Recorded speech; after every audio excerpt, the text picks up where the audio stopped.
Well, you should be afraid of taking risks and pursuing something meaningful, but you should be more afraid of staying where you are if it's making you miserable. It's like you're paying a price by sitting there being miserable. You might say, well, the devil I know is better than the one I don't. It's like, don't be so sure of that. The clock is ticking. Yeah, and if you're miserable in your job now and you change nothing, in 5 years you'll be much more miserable and you'll be a lot older. If you would spend 1 hour a day, every day, on one subject for 5 years, you could become an expert on that subject. So I said, wow, I want to become an expert in leadership. So for the next 5 years, I spent an hour every day reading about leadership, talking to leaders, asking leaders questions, practicing leadership. But something happened to me about halfway through that 5-year process. Instead of keeping asking myself, how long will it take? How long will it take? How long will it take? And I stopped asking the question, how long will it take? And I started asking the question, how far can I go? I think your 20s matter big time. Oh my God, yeah. I think you better get your ass after it, okay? Like, look at Zuckerberg, Cuban, you, me. I made lots of money when I was young. I wanted to get rich young so I could enjoy shit as I was older, right? So the first thing is disregard anybody who tells you your 20s don't matter. That's just absolutely not true. Those are the formative years. You become really who you are. They're the big years. More money makes your life easier.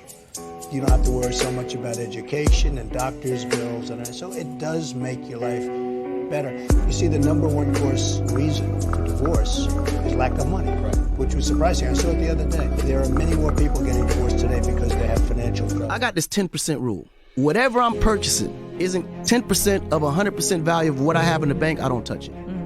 So in other words, let's say hypothetically, if you have a car that you want to buy for $100,000. Right. If you ain't got $1 million in the bank, you shouldn't buy that car. Don't buy it. Right. And that goes with your house, whatever. If you want to buy a house that costs $1 million, if you ain't got $10 million in the bank, bro, don't touch that house because you're not going to a little extra money, fly first class.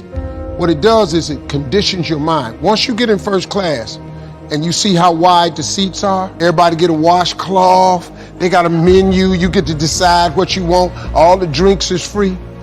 Once you sit in first class one time, the next time you get on a plane, it's very difficult to walk past them seats. And then your mind starts thinking of ways to get back to first class. And guess what? That's what you start attracting to your life. And you start behaving and producing stuff to get you back into first class. That's how you move up. Like, buy you one really expensive outfit. It changes your life. It will then cause your mind to subconsciously produce thoughts to get another one. And next thing you know, you attract the thing you need to produce the outcome that you want. People are not listening to you. Stop talking to them. That is the best piece of advice that I can give you. And what happens is that if you stop talking to people who aren't listening to you and start watching them instead, they will tell you what they're up to. But so if you have things to say them, but you find people that will listen, talk to them. The ones who aren't listening, pull back. Because you're devaluing what you have to say by offering it to an audience that does nothing but reject it. Did anybody have 10 or 15 or 20 times our IQ? No. Well, then why do people every day achieve 10 or 20 or 50,000 times more than we? Because they dream bigger than we. The first million is hard, but the second million is inevitable. It's not becoming a millionaire that's important. It's the person that you must become in order to become a millionaire. You have to become a completely different person. You have to develop character beyond 99% of the people in the world. You have to develop honesty and discipline and quality relationships and the willingness and the ability to work and set priorities and all kinds of stuff.